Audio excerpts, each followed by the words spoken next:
Bueno, y lo cuento ahora precisamente sobre las propuestas de los aspirantes a la silla presidencial. Especialistas del Colegio de México señalaron vacíos importantes en las plataformas políticas de cada candidato en materia de desigualdad. Veamos esta nota. A menos de una semana que se lleve a cabo el tercer y último debate presidencial, donde se abordará el tema de desigualdad, investigadores del Colegio de México determinaron que en la plataforma de los candidatos presidenciales no se profundiza en el tema de desigualdad y sus soluciones. La desigualdad de género es hoy más visible que cuando empezó la agenda de investigación en desigualdad.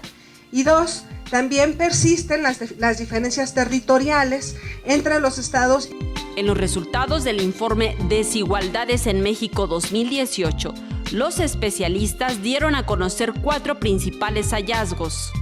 Cierre de brechas a la baja, en términos de aprendizaje y salariales, en grupos que habían sido privilegiados y los menos favorecidos. Migración de retorno. La población que regresa de Estados Unidos a México es heterogénea y están teniendo dificultades para encontrar empleos de calidad. Cambio climático.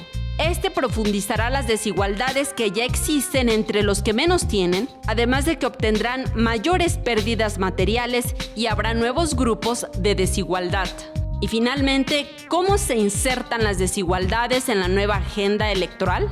Tiene que ver con la generación de nuevos ejes de desigualdad. Es decir, va a haber nuevos grupos que antes no estaban expuestos necesariamente a este tipo de riesgos y que ahora necesitan protección. El informe subraya que persisten las desigualdades de género, pues en 2017 las mujeres que trabajaron sin recibir ninguna remuneración económica fueron poco más del doble que los hombres. En las imágenes, Manuel Hernández, Saray Mariscal, 21 Noticias.